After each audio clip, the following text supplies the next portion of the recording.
हरिओम। स्वागत है आप सभी का आज के इस व्याख्यान में।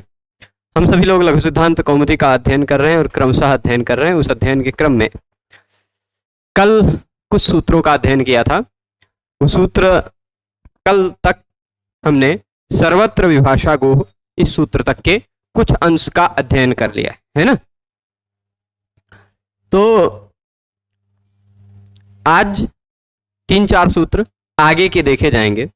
सर्वत्र विभाषा गोह में एक बार फिर से मैं और स्पष्टतः उसका अर्थ बताऊंगा। तो सर्वत्र विभाषा गोह कहता क्या है? सर्वत्र यानी सभी जगह। सर्वत्र का तात्पर्य क्या होता है? सभी जगह। सभी जगह मतलब लोक में भी वेद में भी। लोके वेदे च। लोक में भी और वेद में भी जो एंगंत गो शब्द है, लोके वेदे च एंगंतस्य, लोक और वेद में जो एंगंत गो शब्द है उसके तुरंत बाद यदि ह्रस्व अ आता हो तो प्रकृति भाव हो जाता है। लोके वेदे च, लोक में और वेद में एंगंत शब्द के तुरंत बाद अ आता हो, ह्रस्व अ आता हो, तो पूर्व और पर दोनों के स्थान पर प्रकृति भाव होता है। अब प्रकृति भाव इस शब्द के अर्थ में थोड़ी सी समस्या थी कि क्या होता है प्रकृति भाव, कैसे होता है प्रकृति भाव। ये सब एक विषय का एक प्रश्न उठा था कुछ लोगों के मन से। तो देखिए, संधि का नाम ही है विकृति होना। संधि का नाम मतलब ही क्या है? विकृति होना। जहां पर विकृति नहीं हो पाती, प्रकृति ही बची रह जाती है, वही है प्रकृति भाव। मतलब थोड़ा सा भी बदलाव नहीं हो पाता, विकार नहीं आ पाता, वही प्रकृति भाव है। ठीक है, तो बदलाव नहीं आएगा, वैसे का वैसा रह जाएगा। हम लेखनी जी को ले लेते हैं और फिर बताते हैं। अब देखिएगा, लोक हो चाहे वेद हो, लोके वेदे च, एगा पदांता दत्ती से अति की अनुवृत्ति आती है। अच्छा, कल मैंने ओमांगोश्च के सूत्र के विषय में एक उदाहरण थोड़ा सा गलत बोल दिया था।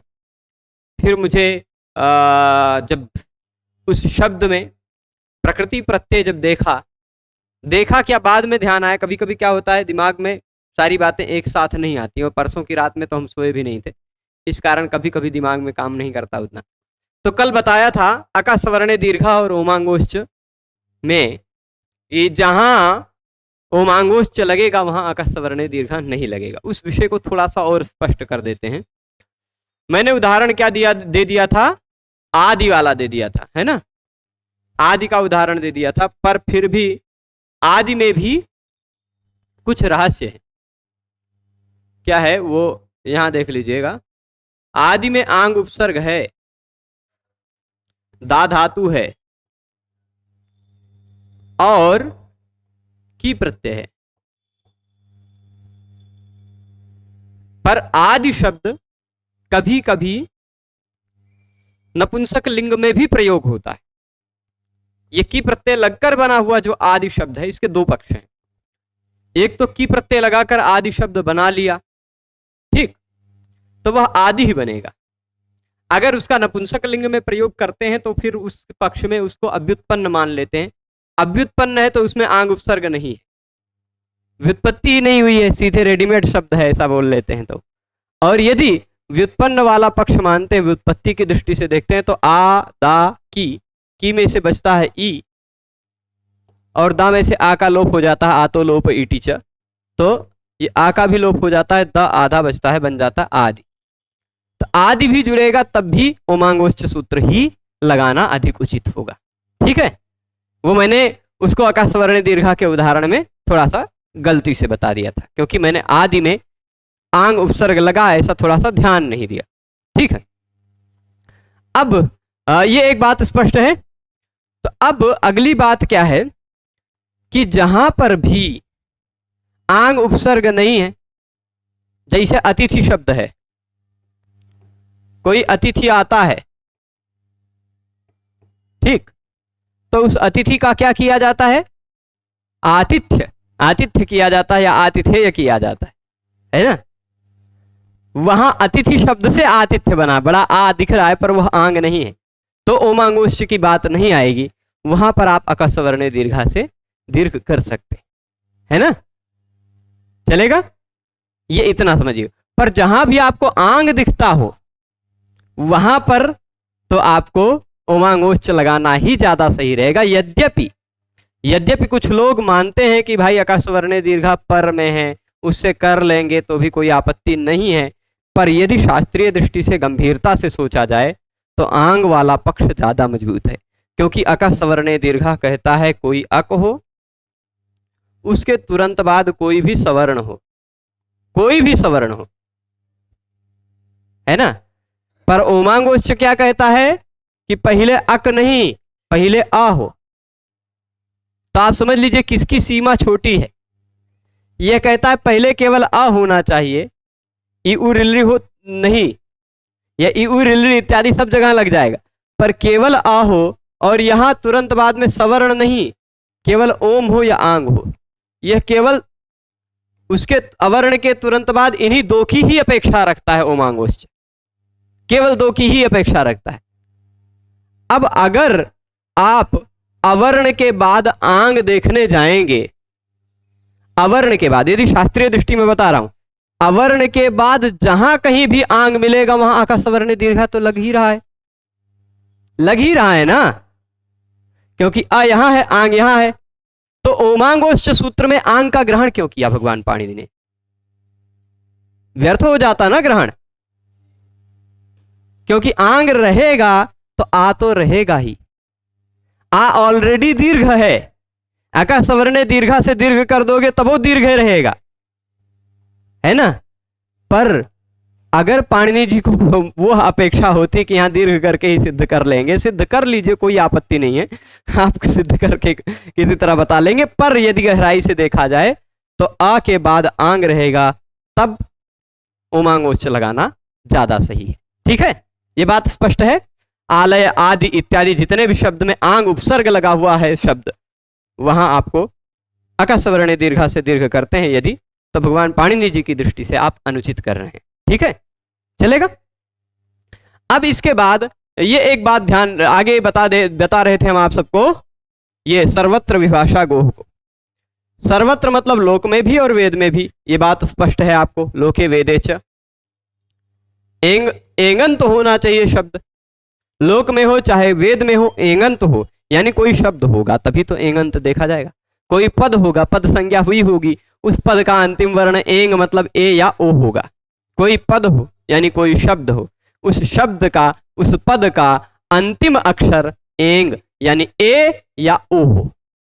ठीक है, ए या ओ हो, और उसके वह एंगंत कोई भी पद ना हो, खाली गो पद हो। कौन सा पद हो? गो। गो के अंत में ऐसा गो शब्द हो जिसके अंत में ए अथवा ओ हो। अब गो शब्द में कहीं भी रूप में ए तो मिलता ही नहीं है ना, कहीं भी ए नहीं मिलेगा किसी भी रूप में, सामान्य दृष्टि से देखा जाए तो निष्कर्ष यही है, ऐसा गो शब्द जिसके अंत में ओ हो, यानी एंगंत गो शब्द के तुरंत बाद अत हो, ह्रस्व अ हो, तो पूर्व और पर के स्थान पर सामान्य नियम से एंगा पदांतादति से जो पूर्व रूप हो रहा था वह पूर्व रूप न होकर के प्रकृति भाव हो जाएगा। पूर्व रूप होता तो उसमें कुछ विकृति आती, पर कहा अब विकृति नहीं लाना है, वैसे का वैसा ही रखना है। ठीक, स्पष्ट है? तो यह जो प्रकृति भाव होता है यह वाह होता है, विकल्प से होता। ठीक है, वाह। यहां पर देखिएगा किस सूत्र से वाह की अनुवृत्ति आ रही है, आप देख लीजिए। 122 से पहले आपको कहीं कोई सूत्र में वाह दिखाई पड़ रहा है या विभाषा दिखाई पड़ रहा है? 6:1 122 से पहले तो वहां क्या होगा? विकल्प से प्रकृति भाव होगा। ठीक है, कहीं मिला? अष्टाध्यायी में देखिएगा 6:1 122 से तुरंत पूर्व में कहीं कोई किसी सूत्र में वा का प्रयोग होगा। वा छंदसी है ना, वा छंदसी है, कितने नंबर पर है? 106 पर। वा छंदसी है, यानी वहां से छंदसी की अनुवृत्ति कहां तक जा रही है देख लीजिए। ना बोल्ड करके नहीं लिखा, वो थोड़ा सा गड़बड़ी किए हैं, कोई दिक्कत नहीं, ठीक है। तो वाह की आएगी अनुवृत्ति, विकल्प से यह कार्य होगा। तो अब समझिएगा, पर सर्वत्र की बात कर रहा, सभी जगह होगा यह कार्य विकल्प से, वेद में भी लोक में भी। प्रकृति भाव विकल्प से हो जाएगा तो गोधन अग्रम जोड़ेंगे, वह गोधन अग्रम वैसे का वैसा प्रकृति स्वरूप ही बचा रह जाएगा, उसमें कोई भी विकृति नहीं आएगी। यह सर्वत्र विभाषा गोह का फल है। सर्वत्र विभाषा गोह ने कहा कि पहले हो गो, कोई पद का अंतिम अक्षर, पहले गो शब्द हो, वह एंगंत हो। पहला क्या हो? गो हो, एंगंत हो। एंग इसके अंत में, गो के अंत में एंग दिखाई पड़ रहा है, ओ। उसके तुरंत बाद अत होना चाहिए, यानी ह्रस्व अ होना चाहिए, तो प्रकृति भाव हो जाता, संधि नहीं होती, ठीक।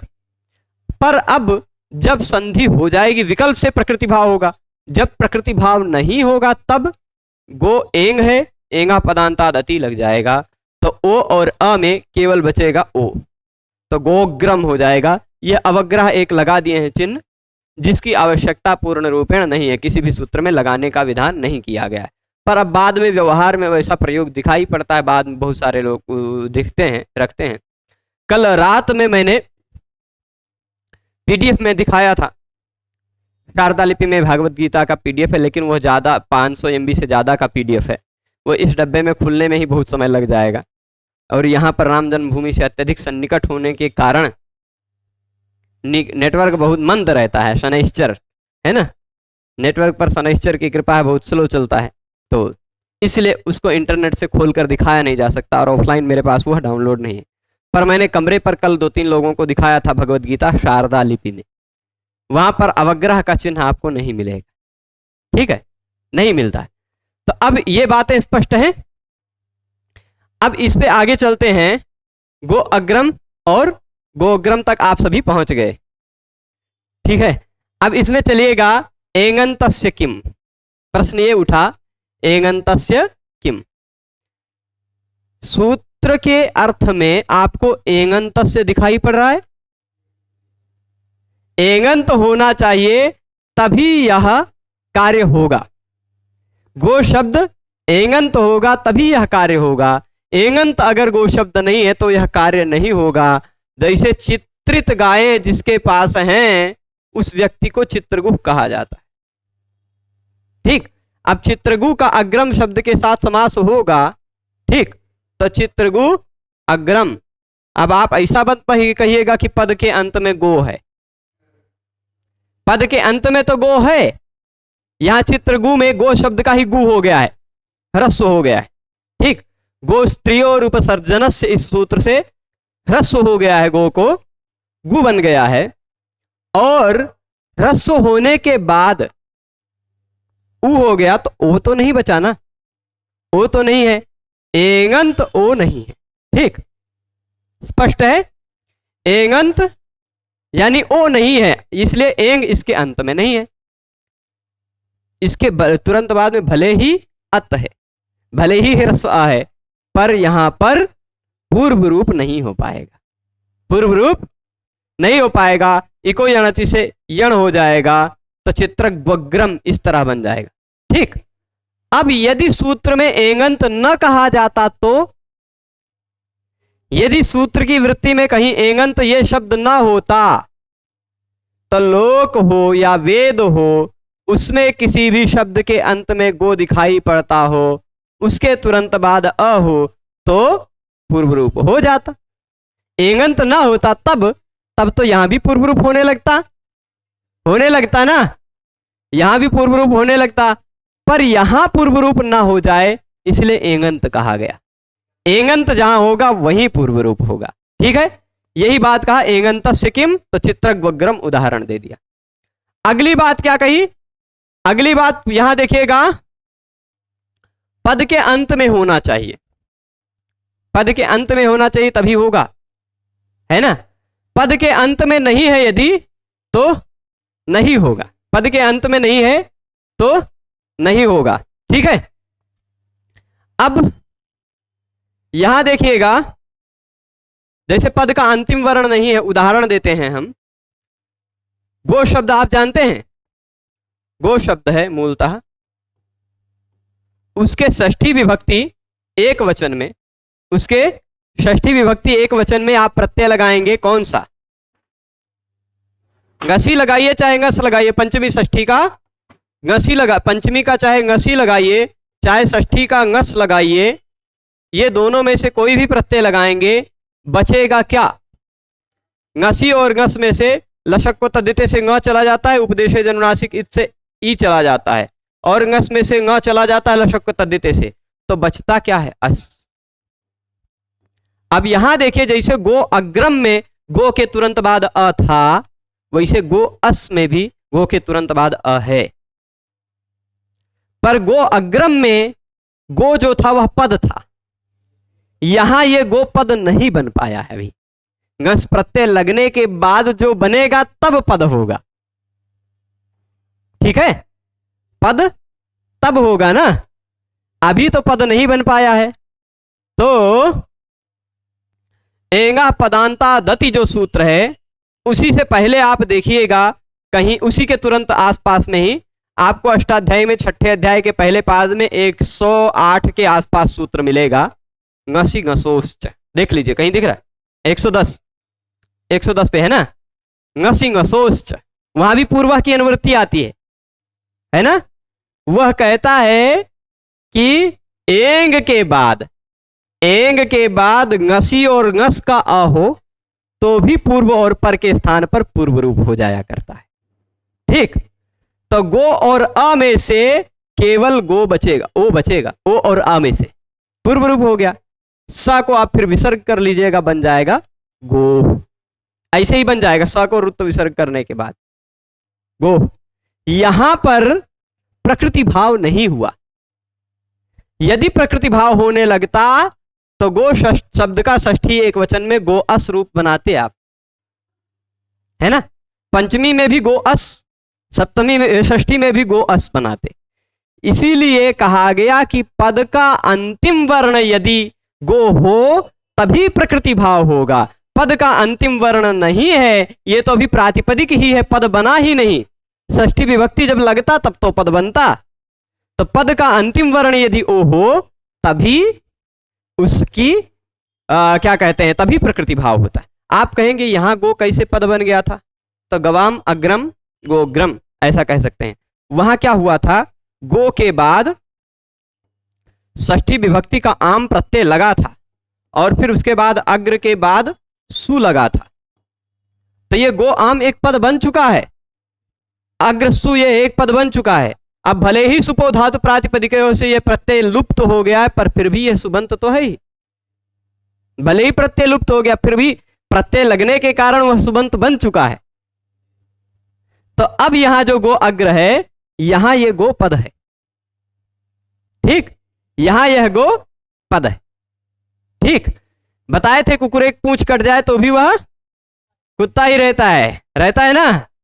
तो यहां ये पद बन गया था, गो आम, गवाम बनने से पहले पद बन गया था क्योंकि सुबंत था। अब उसकी पूंछ कट गई तब भी वह पद ही रहेगा। तो ये तो पद है, पर ये पद अभी नहीं बना।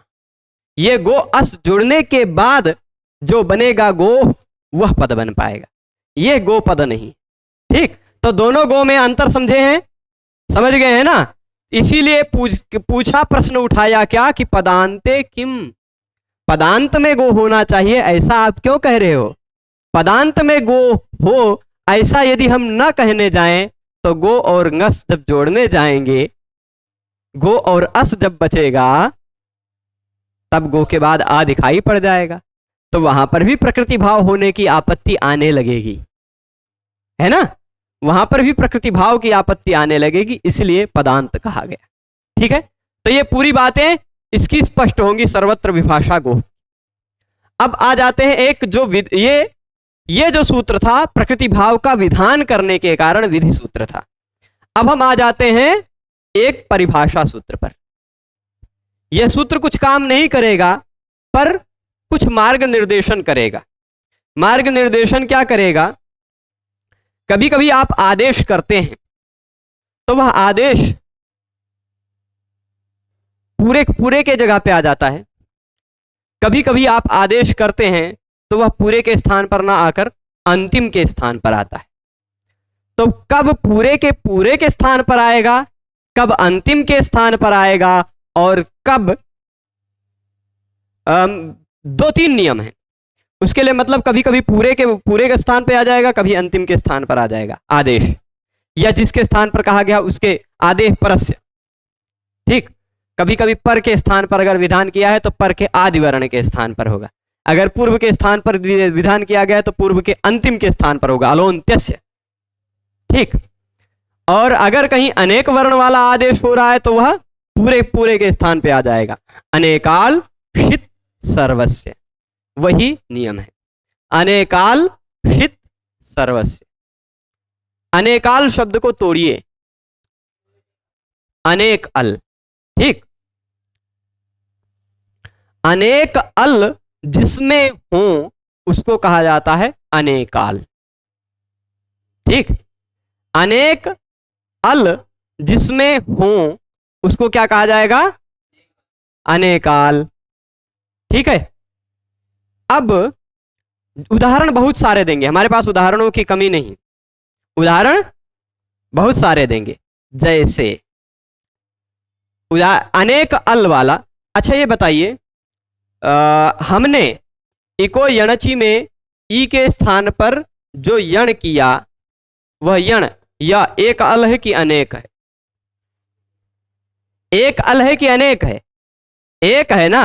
यह जो आदेश हो रहा वह एकाल आदेश हो रहा है, तो एकाल आदेश में कोई आपत्ति नहीं है, एक वर्ण के स्थान पर ही कर डालिए। पर कहीं कहीं आदेश जो होता है ना वह अनेक वर्णों वाला होता है। जैसे उदाहरण देते हैं, टिप प्रत्यय लगा है, ठीक, तस लगा है और झी लगा है। ठीक, टिप तस झी, ये प्रत्यय तीन जानते हैं। या लोट लकार में होता, मतलब आत्मनेपद होता तो त, आताम और झ। अब टिप तस झी है या ता आताम झ है, ये प्रथम पुरुष के प्रत्यय हैं कि नहीं? ती त अहंती बनाते हैं ना, पठती पठता पठंती, या एधते एधेते एधंते, इस तरह बनाते हैं, ये प्रथम पुरुष के प्रत्यय हैं। एक नियम है लुटः प्रथमस्य डा रौ रसः। लुट लकार में प्रथम पुरुष के प्रत्ययों के स्थान पर डा हो जाता है, रौ हो जाता है और रस हो जाता है। क्रमशः क्या होता है? डा रौ रस। ये जो क्रमशः आदेश होना है उन आदेशों को मैं यहां लिख देता हूं, डा रौ और रस। अब आप बताइए, डा जो आदेश हो रहा है वह कितने वर्ण का आदेश है? एक अल वाला है कि अनेक अल वाला है? इस डा में एक अल है कि अनेक अल है? आप बताइए। मतलब जिसमें एक ना हो वह अनेक, एक से अधिक वह अनेक ही तो है ना, एक अनेक है ना। जो एक नहीं है वह अनेक है। तो अब देखिएगा, डा में कितने अल हैं? दो हैं, यानी अनेक है। रौ में कितने अल हैं? दो हैं, यानी अनेक है। रस में कितने अल हैं? तीन हैं, यानी अनेक है। अनेक अल वाले आदेश हो रहे हैं। अनेक अल वाले आदेश पूरे के स्थान पे आएंगे, तो पूरे तिप के स्थान पर डा आ जाएगा। भविता, डा का आ बचता है, वही भविता, भवितारौ, भवितारः। ठीक, डा का करेंगे तो भविता बनेगा, रौ करेंगे तो भवितारौ। यह रौ जो आएगा ना, यह तस के स के स्थान पर आएगा कि पूरे तस के स्थान पर आएगा? तो अनेकाल षित सर्वस्य बोलेगा, क्योंकि यह जो आदेश है यह अनेक अल वाला है। यह पूरे के स्थान पे आएगा, पूरे तस को हटाकर रस बैठ जाएगा, रौ बैठ जाएगा। ठीक, पूरे झी को हटा करके रस बैठ जाए। ऐसा नहीं कि झी में से ई के जगह पे रस आ जाए, पूरे के स्थान पे होगा, सर्वस्य, सबके स्थान पर होगा। ठीक है। एक प्रश्न यहां उठता है कि डा के विषय में, डा अनेकाल है कि एकाल है, इस विषय में एक मतभेद उठता है जिसमें थोड़ा सा स्पष्टीकरण और अपेक्षित है। अभी दिमाग में थोड़ी, जो लोग समझेंगे उनको चमक आएगी, उनको थोड़ा समझ आएगा। ये आएगा कि डा जो है एक अल वाला है कि अनेक अल वाला है। आप कहेंगे चुटू से ड की संज्ञा होती है कि नहीं? हो जाती है ना ड की। तो ड की संज्ञा जब होगी तो बचेगा खाली आ। अब जब आ बचा है तो एक अल वाला है कि अनेक अल वाला?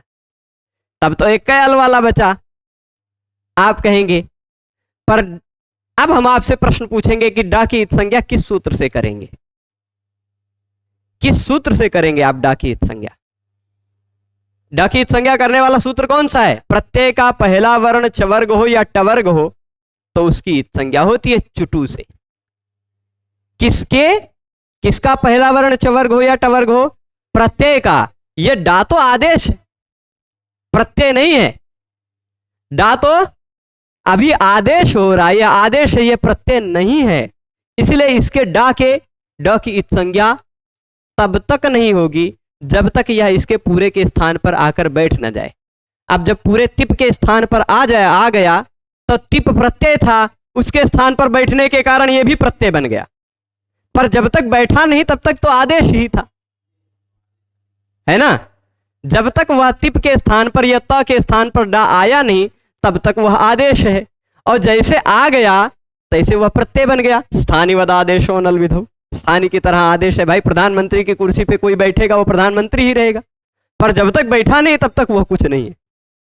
तो यह जो डा है यह जब तक प्रत्यय के स्थान पर जाएगा नहीं तब तक वह केवल आदेश है, वह प्रत्यय नहीं है। और इसके स्थान पर आ जाने के बाद वह प्रत्यय बन जाएगा तो चुटू लग जाएगा। पर इस संज्ञा से पहले तो वह अनेकाल ही है। ठीक, आदेश होते समय वह अनेकाल ही है।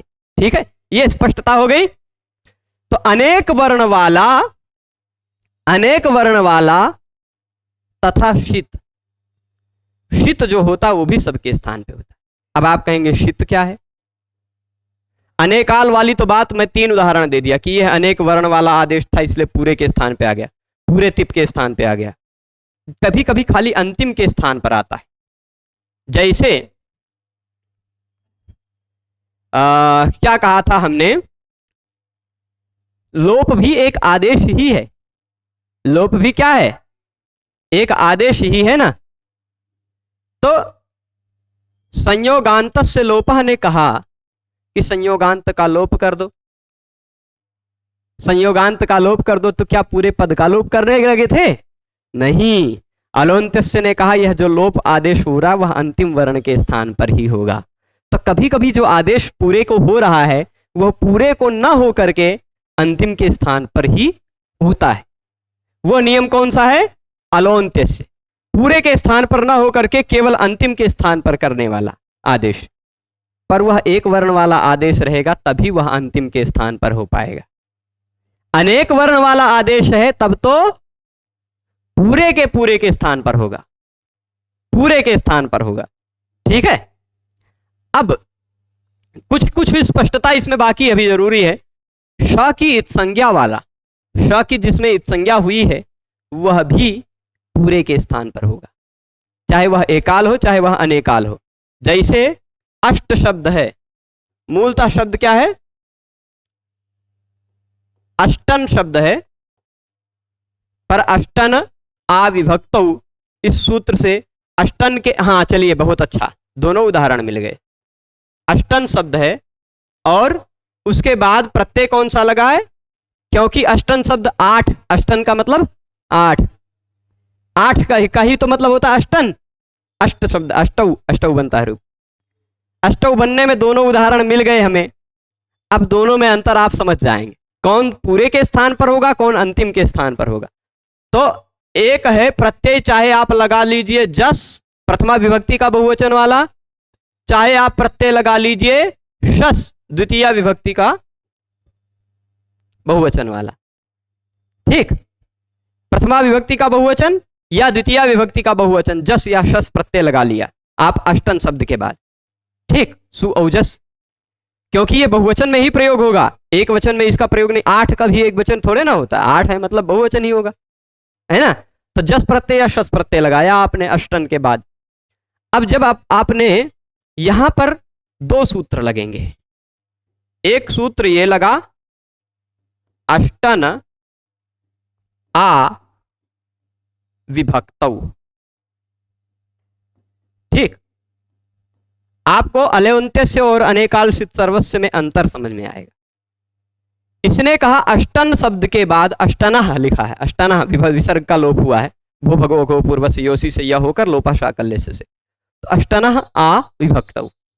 अष्टन शब्द के बाद यदि कोई विभक्ति का प्रत्यय लगा हो, जस और शस में से कोई एक लगा हो, तो अष्टन शब्द को आ हो जाता है। अष्टन शब्द के स्थान पर आ आदेश होता है। देखिए अष्टनः आ कह रहा है ना, जैसे इको यण, इक के स्थान पर यण होना चाहिए। इको यण ने क्या कहा, इक के स्थान पर यण होना चाहिए। तब आप इक जो होगा वो तो कोई एक ही रहेगा, चाहे ई रहेगा, चाहे उ रहेगा, चाहे ई री रहेगा, चाहे लृ रहेगा। ई उ ऋ में से ही कोई एक ही रहेगा ना, वहां कोई आपत्ति नहीं है। पर कहीं कहीं कोई कोई शब्द दे देते हैं, इस अष्टन शब्द के स्थान पर आ करो, यदि उसके बाद कोई विभक्ति लगी हो। अब समस्या उठी कि अष्टन में षष्ठी विभक्ति लगी है ना, अष्टनः। षष्ठी विभक्ति के द्वारा मतलब अष्टनः का मतलब क्या हो गया, अष्टनः स्थाने, षष्ठी स्थाने होगा, है ना। अष्टन के स्थान पर आ हो जाएगा, यही इतना तो अर्थ निकलेगा। अब समस्या उठी, पूरे अष्टन के स्थान पर आ करें क्या, तो आ कितने अल वाला है, आ अनेकाल तो है नहीं, एक ही वर्ण है। अनेकाल होता तो पूरे अष्टन के स्थान पे आ जाता, अनेकाल होता तो पूरे अष्टन के स्थान पे आ जाता। जैसे त्रि है, त्रि के स्थान पर त्रेस त्रय सूत्र से त्रय हो गया तो पूरे त्रि के स्थान पे आया। त्रि के स्थान पर जो त्रयस हुआ वो पूरे त्रि के स्थान पे आया। ऐसा नहीं कि त्रि के अंतिम ई के स्थान पर आया, क्योंकि त्रयस जो आदेश हो रहा वह अनेक वर्ण वाला आदेश हो रहा। तो जो अनेक वर्ण वाला आदेश होगा वह पूरे को हटा के आएगा, ठीक है। पर एक वर्ण वाला जो आदेश हो रहा है वहां पर अलोन्त्यस्य नियम लग जाएगा। षष्ठी निर्दिष्ट अंत्यस्य अलह आदेश, षष्ठी निर्देश के द्वारा जो आदेश होता है वह अंतिम वर्ण के स्थान पर ही होगा, यानी पूरे अंतिम वर्ण जो न है उसी के स्थान पे आ जाएगा आ। फिर अब आप स्वर्ण दीर्घा से दीर्घ कर लीजिए, बन जाएगा यह शब्द कौन सा, अष्ट जो था वह अष्टा बन गया। ठीक, ये तो अलोन्त्यस्य वाला मिल गया कि अंतिम के स्थान पर जो आदेश हुआ। अब पूरे के स्थान पर जो आदेश हो जाता उसका भी उदाहरण अभी इसमें एक और सूत्र है, वह सूत्र है अष्टाभ्य औष। अष्टाभ्य औष नहीं, ये जस और शस के स्थान पर करे गए। ठीक, अष्टाभ्य, मैंने अभी अष्टन आ विभक्तों में विभक्ति का मतलब जस और शस लिया, विभक्ति का मतलब जस शस नहीं, विभक्ति का मतलब कोई भी विभक्ति का प्रत्यय अष्टन के बाद लगा हो तो अष्टन के स्थान पे आ हो जाएगा। ठीक, इसीलिए अष्टभी वहां तो कुछ विशेष नियम लग जाता है, अष्टाभ्य अष्टाभ्य अष्टानाम। ठीक, तो यहां देखिएगा क्या होगा, अष्टाभ्य औष, अष्टाभ्य औष। ये कहता अष्टन शब्द के बाद अष्टाभ्य में पंचमी लगी है, तो पंचमी का मतलब तस्मादिति उत्तरस्य। अष्टन के उत्तर में यदि जश और शस हो तो उस जश और शस के स्थान पे हो जाता है औष। क्या होता है, जश और शस के स्थान पर हो जाता है औष। औष क्या है, भले ही आदेश है पर उपदेश तो है। उपदेश में अंतिम हल की इत संज्ञा होती है, श की। श की इत संज्ञा हुई कि नहीं हुई, श की इत संज्ञा हुई, इसलिए मतलब यह हो गया शित। जिसमें भी श की इत संज्ञा हुई हो वह शित, प की इत संज्ञा हुई हो वह पित्त, च की इत संज्ञा हुई हो चित्त, ट की इत संज्ञा हुई हो टित। ठीक, ये बात ध्यान रखिएगा। तो इसमें श की इत संज्ञा होगी, इसलिए यह जो औष आदेश है यह आदेश कैसा आदेश है, शित है। ठीक, तो जो शित आदेश होता है वह भी संपूर्ण के स्थान पर आता है। तो पूरे के पूरा जस हट जाएगा, पूरा का पूरा शस हट जाएगा, उसके स्थान पर औष आ जाएगा। क्या आ जाएगा, औष। औष में से औ बचता है, शाकित संज्ञा। क्यों यहां पूरा औ आया, एक कई वर्ण वाला है यह आदेश, पर वह आदेश शित है। शित है इसलिए संपूर्ण के स्थान पर आया। अगर शित न होता, ऐसे सामान्य होता, आ होता तो खाली न के स्थान पर आ पाता, परंतु जस में अस बचा है, अ और स दोनों। अगर केवल औ कहा होता अष्टाभ्य औ, तो ये पूरे जस के अस के स्थान पर ना हो पाता, खाली स के स्थान पर औ होता, है ना? स्पष्ट समझे हैं? तो जो अनेकाल आदेश होगा या जो शित आदेश होगा, वह आदेश सर्वस्य, वह सबके स्थान पर हो जाएगा। तो अनेकाल वाला डार और रस इत्यादि उदाहरण दे दिया, अनेकाल वाला हमने त्रेस त्रयः दे दिया, त्रिचतुरोह स्त्रियाम तिस्री चतुस्रु चतस्री, त्रि और चतुर के स्थान पर स्त्रीलिंग में तिस्री और चतस्री हो जाता है। अब त्रि में ई के स्थान पर चतस्री होगा कि पूरे त्रि के स्थान? तो जो त्रिश्री, त्रि के स्थान पर, पूरे त्रि के स्थान पर तिस्री आएगा, क्योंकि वह तिस्री जो है वह अनेकाल है, अनेक वर्णों वाला है। जो भी अनेक वर्णों वाला आदेश होगा वह पूरे के स्थान पर आएगा। यह बात इसने कही, अनेकाल शित सर्वस्य।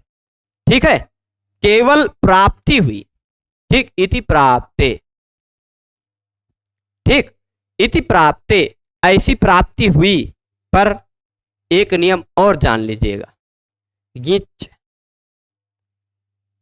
इस सूत्र की प्राप्ति हुई, खाली इस सूत्र की केवल प्राप्ति हुई, ये सूत्र अपना काम करना चाहा, तभी एक दूसरा सूत्र आ गया, गिच, गिच, ठीक।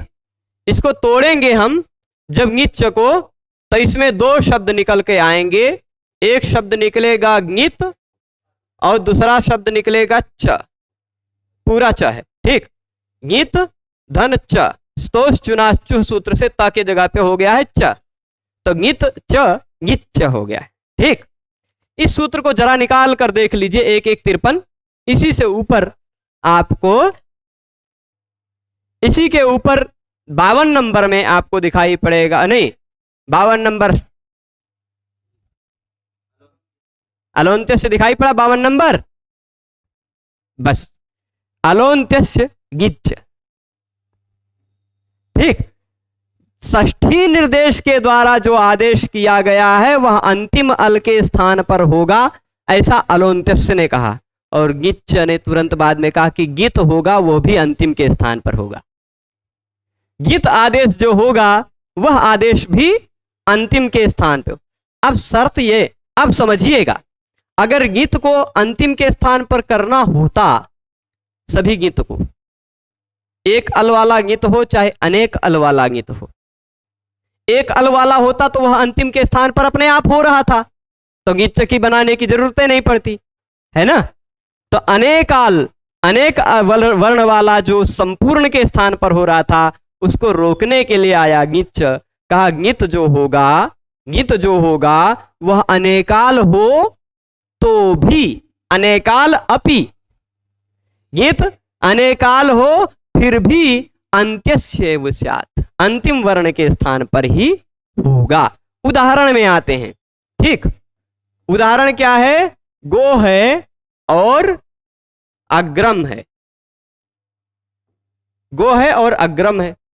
हमने इसको जोड़ करके दो रूप बना लिए, एक ऐसे गो अग्रम बचा रह गया सर्वत्र विभाषा गोह से प्रकृति भाव होकर, और गो अग्रम में गो पदांत है ओ, उसके तुरंत बाद अग्रम का आ है, तो एंगा पदांता आदति से हमने पूर्व रूप करके गोग्रम भी बना लिया, गोग्रम। पर क्योंकि जो प्रकृति भाव हुआ था वह विकल्प से था, ठीक। यहां पर एक स्फोटायन नाम के ऋषि का मत आएगा। किन का मत आएगा? स्फोटायन नाम के एक ऋषि हैं, उनका मत आएगा, ठीक। सर्वत्र विभाषा गोह सूत्र के बाद ही का यह सूत्र है। आप देखिए अष्टाध्यायी में सर्वत्र विभाषा गोह सूत्र आपको जहां मिलेगा उसी के बाद में ही यह मिलेगा। 6:123 निकाल के कंफर्म कर लीजिए। हम ऐसे बोल जाएं तो मान मत लिया कीजिए, अष्टाध्यायी में निकाल के आप जितनी बार देखेंगे उतनी बार अष्टाध्यायी को पुस्तक को देख करके आप सूत्रों को समझने की शक्ति बढ़ा पाएंगे। अपनी सूत्र देखेंगे उसका अर्थ स्वयं समझ में आने लगेगा, ठीक। 6ठा अध्याय पहला पाद, इससे पहले का 122 नंबर सूत्र आप देखिए, सर्वत्र विभाषा गोह, ठीक है कि नहीं? स्पष्ट है? तो वह कहा रहा है गोह, वहां गोह कहा गया है। तुरंत बाद में अवंग स्फोटायनस्य, स्फोटायन ऋषि के मत में गो शब्द के बाद यदि अ दिखाई पड़ता हो तो पूर्व और नहीं, तो फिर यहां पूर्व एका पूर्व प्रयोग के अधिकार से यह बाहर का बात है। एका पूर्व प्रयोग 111 तक ही था। ठीक, तो गो के जो ओ है उसके स्थान पर हो जाता है अवंग, गो के स्थान पर अवंग होगा। गो के स्थान पर क्या होगा? अवंग। अब शर्त यह हुई क्योंकि अवंग जो हो रहा है इसमें कितने अल हैं? अनेक अल हैं कि नहीं? यदि गा की संज्ञा हुई है, गा को ना भी गिने तो अ व अ, तीन तो है, ये है, तीन अल तो है ही, तो अनेक अल वाला है। सामान्य नियम अनेकालशित सर्वस्व ने कहा कि ये तो पूरे गो के स्थान पे आना चाहिए, क्योंकि यह अनेक वर्ण वाला आदेश है। जो भी अनेक वर्ण वाला आदेश होगा वह पूरे के स्थान पर आ जाएगा। इस आधार पर पूरे गो के स्थान पर अवंग आ जाता। पर गिच्च सूत्र ने कहा कि जो गित आदेश होगा वह भी अंतिम वर्ण के स्थान पर ही होगा, तो पूरे गो के स्थान पर अवंग न होकर गो में जो अंतिम अक्षर ओ है उसके स्थान पर ग बचा रह गया, ओ के स्थान पे हो गया अवंग। ठीक, और उसके बाद अग्रम वैसे का वैसा है। ठीक,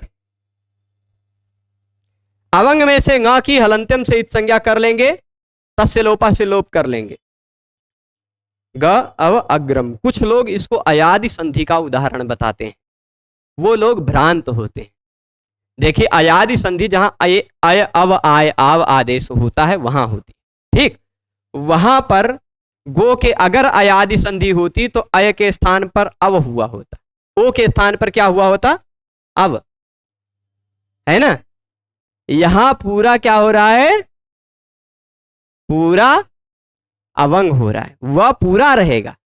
अगर अव खाली आदेश हुआ होता तो गवग्रम बनता, गवग्रम। ठीक, पर यहां अवंग हुआ। अब एक मन में आपके प्रश्न ये भी आएगा कि गुरुजी आप कह रहे हैं कि अनेक वर्ण वाला जो आदेश होगा वह पूरे के स्थान पर होगा, है ना? अब जो हुआ है ए ओ आई ओ में अय अव आय आओ जो हो रहा है वो भी तो अनेक वर्ण वाला आदेश है, वो क्यों नहीं पूरे के स्थान पर हुआ? अरे भाई, वहां एचह साफ साफ कहा है, वहां कोई शब्द नहीं कहा गया है, वहां कहा गया है अय अव आय आओ जो होगा वह केवल एच के स्थान पर होगा। ठीक, जहां ज्यादा के स्थान पर कहा गया हुआ वहां आपको विचार करना है कि अंतिम के स्थान पर होगा कि पूरे के स्थान पर होगा। जहां स्पष्ट कह दिया गया है इको यणचि में कह दिया ई के स्थान पर, इक के स्थान पर यण होगा, तो वहां समस्या नहीं आती। एचो यवायावा ने कह दिया एच के स्थान पर आय अव आय आव होगा, वहां समस्या नहीं आती। जहां पूरे शब्द के स्थान पर कह रहे हैं भाई अष्टन आओ, अष्टन आ विभक्त अष्टन के स्थान पर आ करो, वहां पर समस्या आती है कि अंतिम के स्थान पर कि पूरे के स्थान पर करें, है ना? स्पष्ट है? तो यहां अवंग जो है वह पूरे के स्थान पर ना आकर के पूरे गो के स्थान पर कह रहे थे कि अवंग करो, पर पूरे गो के स्थान पर नहीं आकर अंतिम ओ के स्थान पर ही अवंग आ गया। अवंग में आ बचा हुआ है, यहां आ है, यहां आ है। अकः सवर्णे दीर्घ से आप इस आ को हटाएंगे। देखिए, इस आ को हम इस ग में जोड़ करके ग पूरा कर लिए, इस व में से आ निकाल लिए तो वह आधा हो गया, इस आ को भी निकाल लिए तो यह ग्रम खाली बचा, और इस आ को जोड़कर आका सवर्ण दीर्घा से दीर्घ कर दिया, हो गया गवाग्रम। गवाग्रम बन जाएगा। इस अभी अवंग स्फोटायनस्य का वह उदाहरण मिलेगा, अगले पेज में मिलेगा। ठीक है, अवंग स्फोटायनस्य देखिएगा, यहां पर मैं आपको दिखाता हूं। अवंग स्फोटायनस्य के ये केवल स्फोटायन का नाम उनके सम्मान में ले लिया है भगवान पाणिनि जी ने कि स्फोटायन ऋषि के मत में अवंग हो जाता है। कोई हम सब लोग उनका भी नाम जान जाएं।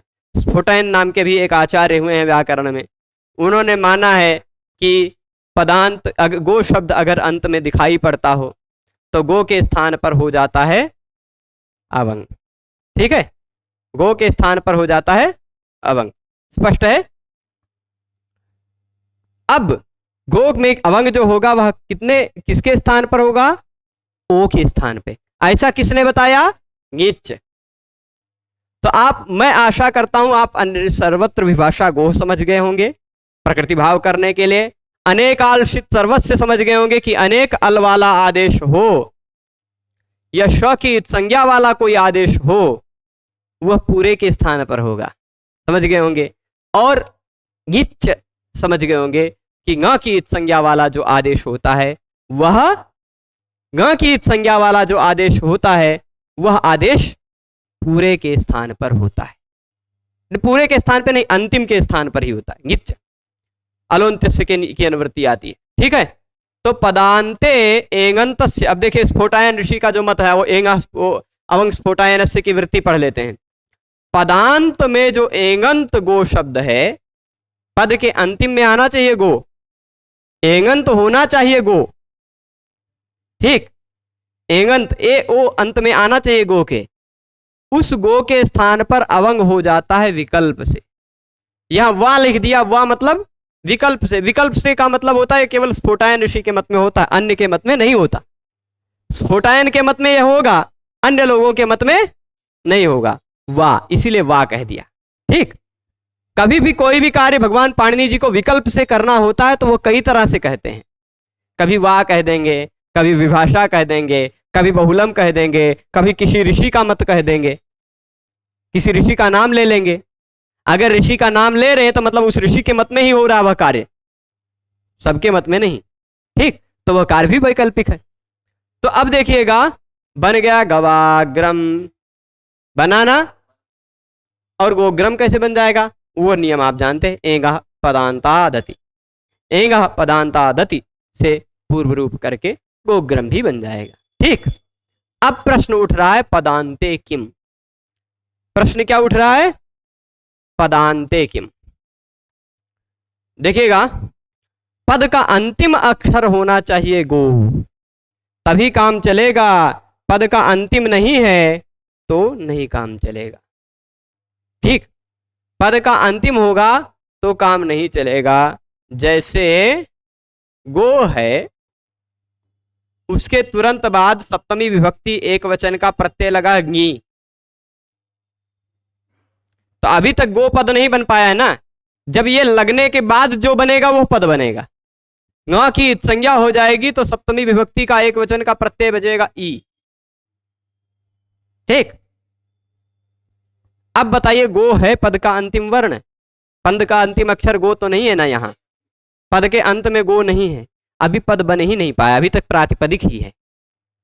तो इसके तुरंत बाद अच है, तो यहां पर अवंग न हो जाए, इसलिए पदांते कहा गया। अगर पदांते न कहते तो यहां गो के बाद अच दिखाई पड़ रहा है, यहां भी स्फोटायन के मत में आप अवंग करने लगते तो क्या रूप बनाते? अवंग करते तो क्या हो जाता? गव और ई जुड़ा हुआ ए बन जाता, गवे बनता ना। वैसे ही तो इसीलिए पदांत होगा तो ही ओ के स्थान पर अवंग होगा। पद का अंतिम वर्ण नहीं होगा तो अव नहीं हो पाए, वो अवंग नहीं हो पाएगा। तो क्या हो जाएगा? ग एचो यवायावा से अव और ई जोड़ लीजिए, बन जाएगा गवि। यही लिखा है गवि। ठीक, गवि पदांते कह देने के कारण ही गवि सिद्ध हुआ, नहीं तो गवे सिद्ध होने लग जाता सप्तमी में भी। ठीक है, इतनी बात स्पष्ट है पूर्णतया। तो इसी से संबद्ध एक शब्द और भी है, एक सूत्र और है इसी से संबद्ध, इंद्रेच। उनको भी देख लेते हैं। ठीक, आपको अवंग स्फोटायनस्य मिल रहे हैं। अवंग स्फोटायनस्य के तुरंत बाद आप देख लीजिए, आपको इंद्रेच सूत्र भी मिल जाएगा।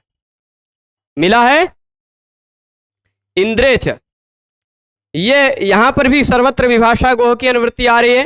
केवल यही सूत्र एक देख लेते हैं, इसके बाद दूरा धूते च से कल देखेंगे। ठीक है, यहां देखिएगा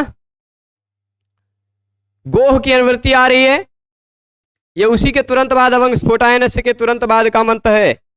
ठीक है, तो इंद्रे च ये कहता है इंद्रे, इंद्रे में कौन सी विभक्ति लगी है? सप्तमी लगी है। तो तस्मिन्निति निर्दिष्टे पूर्वस्य, सप्तमी विभक्ति का निर्देश हो तो जो भी कार्य होगा वह पूर्व वर्ण के स्थान पर होगा, यानी पहले होना चाहिए गो, उसके तुरंत बाद होना चाहिए इंद्र। पहले होना चाहिए गो, उसके तुरंत बाद होना चाहिए इंद्र। ठीक है, तो अब यहां पर इंद्रे च एक अलग नियम बनाने की आवश्यकता क्या पड़ी? इंद्रे च एक नियम बनाने की आवश्यकता क्या पड़ी, आप बताइए। यहां ध्यान दीजिएगा, गो के बाद इंद्र है तो अवंग स्फोटायनस्य से ही काम चल रहा था ना, अवंग स्फोटायनस्य से हो जाता। अवंग स्फोटायन ने कहा है कि पदांत में जो गो है, पदांत में एंगंत जो गो है, यहां पदांत है कि नहीं? एंगंत भी है, ए ओ में से कोई अंत में है, गो शब्द भी है, उसके तुरंत बाद अच होना चाहिए तो है। तो स्फोटायन ऋषि के मत में अवंग कर दीजिए, क्या दिक्कत है? इंद्रे च बनाने की क्या आवश्यकता पड़ी? तो इंद्रे च यह एक अलग सूत्र बनाया है भगवान पाणिनि ने, उसी से यह पता चलता है कि जब इंद्र शब्द रहेगा तब तो सबके मत में होगा, तो केवल अवंग होगा और कुछ नहीं होगा। इंद्र शब्द पर में हो तो नित्य वो आदेश होगा, अवंग विकल्प से नहीं होगा। नहीं तो स्फोटायन के मत में तो ऑलरेडी हो रहा था, अवंग स्फोटायनस्य से ही काम चल जा रहा था, है ना।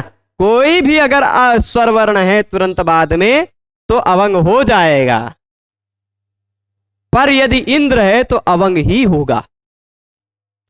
कोई भी स्वर वर्ण है तो अवंग भी होगा, पर यदि इंद्र है शब्द तो अवंग ही होगा, यह अंतर है। ठीक, इसीलिए इंद्रे च एक अलग सूत्र बनाया गया। सूत्र विधान सामर्थ्यात, सूत्र का विधान किया भगवान पाणिनि जी ने, जबकि अवंग स्फोटायनस्य सूत्र से ही काम चल रहा था। फिर भी एक सूत्र बनाया इसे वही जताने के लिए कि भाई गो के स्थान पर अवंग होता है इंद्र, यदि उसके पर में हो तो। अब यहां भी गो के स्थान पर अवंग कर रहे हैं, क्या आप बताइए पूरे गो को हटा के अवंग कर दें? अगर केवल पूरे गो के स्थान पर अनेकाल सिद्ध सर्वस्व के आधार पर पूरे गो के स्थान पर अवंग करते तो अवेंद्र रूप बनता, है ना। पर ईच ने कहा क्योंकि इसमें ग की संज्ञा हो जाती है, यहां अंतिम के स्थान पर ही होगा, तो ग ओ में जो अंतिम ओ है उसी के स्थान पर आएगा अवंग। ठीक, और इंद्र, यहां पर भी बहुत सारे लोग कंफ्यूज होते हैं, अयादि संधि बताते हैं, पर जो अवंग आदेश हो रहा है उसको अवंग आदेश कह सकते हैं आप। गवाग्रम में आप दीर्घ संधि कह सकते हैं आप, पर अयादि संधि बिल्कुल मत कहिएगा। कवेंद्र में अवादेश संधि कह दीजिए, अवंग आदेश संधि कह दीजिए, या फिर गुण संधि कह दीजिए। कैसे? अवंग में अ है, अवर्ण के तुरंत बाद इक दिखाई पड़ रहा है, आद गुणा से गुण कर लीजिए अ और ई का, लगेगा ना आद गुणा। तो ग अव को जोड़ करके हम पहले पूरा गव लिख देते हैं। क्या लिख देते हैं? गव इंद्र। अब गव में यहां है अ, यहां है इंद्र में ई, पूर्व और पर के स्थान पर हो जाएगा ए गुण होकर गवेंद्र। गावेंद्र मत बनाइए, गवेंद्र। ठीक, गवेंद्र बन जाएगा। पूरी तरह से स्पष्ट है यहां तक। तो हमने आज जितने सूत्र पढ़े, यहां से दूरा धूते च से विषय थोड़ा सा बदल जाएगा, पर आगे का विषय सरल है। आज जितने सूत्र पढ़े उसको हल्के से पूरा स्पष्टता फिर से मैं एक एक वाक्य में उसका अर्थ बता देता हूं। पहले पढ़ा हमने सर्वत्र विभाषा गो, उसने कहा सर्वत्र यानी लोक हो चाहे वेद हो। ठीक, लोक हो चाहे वेद हो, मैं पूरा क्लीन कर देता हूं और फिर उसके बाद वहां सूत्र पर ही ला के सूत्र सहित दिखाते हुए चलता हूं। सर्वत्र विभाषा गोह ने को हमने देखा, उसने क्या कहा, लोक हो चाहे वेद हो, एंगंत होना चाहिए गो शब्द। अभी आज पूरा केवल गो शब्द पर चले हैं हम, केवल गो शब्द पर, सर्वत्र विभाषा गो से, है ना। लोक हो चाहे वेद हो, सब जगह गो होना चाहिए पदांत, पदांत गो हो, उसके तुरंत बाद अ हो तो प्रकृति भाव हो जाता है। गोधन अग्रम जोड़ेंगे तो गो अग्रम वैसे का वैसा बचा रह जाएगा। पर यह जो प्रकृति भाव होगा वह विभाषा होगा, होगा भी और नहीं भी होगा। विभाषा का मतलब विकल्प से। तो जब प्रकृति भाव नहीं होगा तो गो अग्रम को आप जोड़ेंगे, एंगा पदांता दति वाला पहले जो पढ़ा हुआ नियम, पदांत एंग है उसके तुरंत बाद अत यानी ह्रस्व अ है, तो वह नियम लग करके आपको पूर्व रूप होकर गोग्रम बनेगा। ठीक है, सर्वत्र विभाषा हो गया। फिर उसके बाद हमने अनेकाल सर्वस्व नियम देखा। कहता है कि अनेक वर्ण वाला कोई आदेश हो या श की संज्ञा वाला कोई आदेश हो, वह आदेश सर्वस्व संपूर्ण के स्थान पर होता है। कितने के स्थान पर होता है? संपूर्ण के स्थान पर। शित में हमने केवल एक ही सर्वत्र उसका, शित में केवल एक ही उदाहरण दिया, और उदाहरण मैं देख लेता हूं। अष्टाभ्या ओष मुझे आ गया था याद, तो वो मैंने तुरंत बता दिया था। पर और भी एक आध उदाहरण अगर कहें, इदम इश, ठीक, इदम इश, ये एक उदाहरण है। यहां क्या होगा, इस के बाद क्या होगा, इदम शब्द से हा प्रत्यय करेंगे। कौन सा प्रत्यय करेंगे? इदम और हा, ठीक। तद्धित प्रत्यय यदि इदम शब्द के बाद हो तो इदम शब्द के स्थान पर हो जाता है इश। अब यह इश जो हो रहा है अलोन्त्यस्य नियम के आधार पर, क्योंकि एक ही अल वाला है, श की संज्ञा हो जाएगी तो ई ही बचेगा, एक ही अल वाला है, तो अलोन्त्यस्य नियम के अनुसार केवल म के ही स्थान पर होना चाहिए था।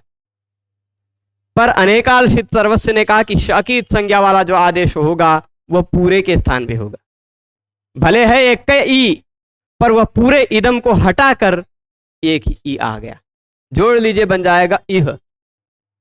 इह चेदवेदी दथ सत्यमस्ति न चेदिहा वेदीन महति विनष्टि। बहुत सारा इह प्रयोग मिलता है ना, सप्तमी अर्थ में वो प्रत्यय हुआ था।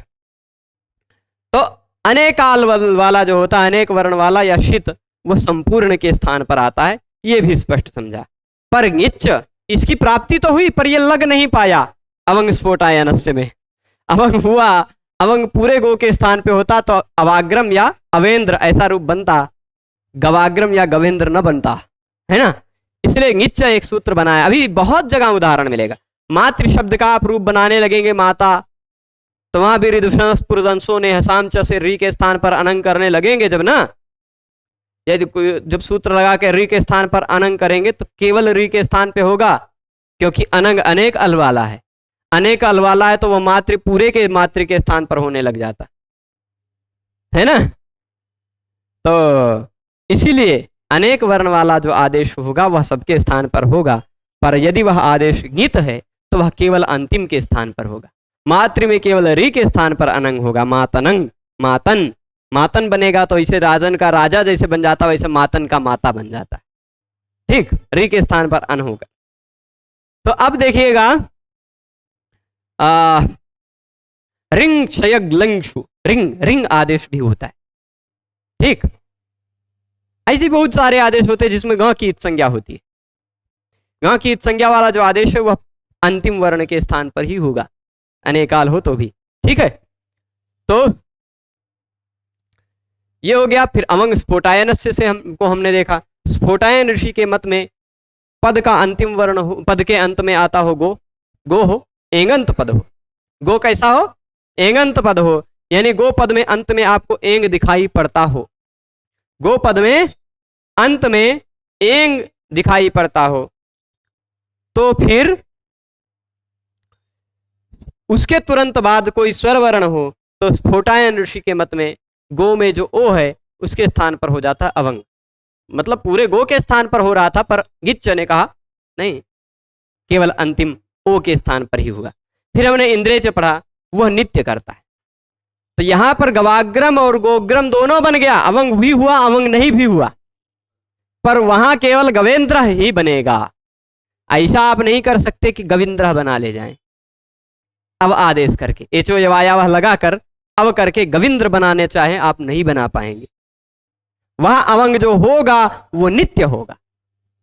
ये इंद्रे से एक अलग सूत्र बनाने से स्पष्ट पता चला। ठीक, तो इतना तक देख लिए।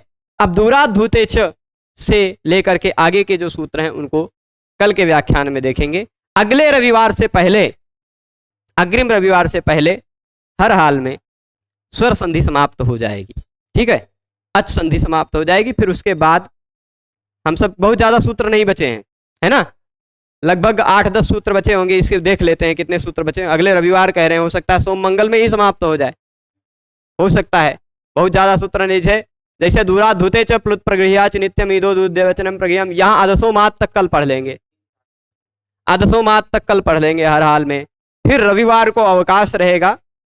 ये बाकी जो सूत्र हैं ये कहाँ तक हो जाएगा, ओत, ओत तक, उसके बाद एक दिन देख लेंगे, फिर हो जाएगा 3 दिन में और हो जाएगा, 3-4 दिन में हो, हर हाल में ये स्वर संधि समाप्त हो जाएगी। फिर हल संधि हम सब शुरू करेंगे। सभी लोग व्याख्यान में जुड़े रहे, उसके लिए सभी को बहुत बहुत धन्यवाद। नमो नमः।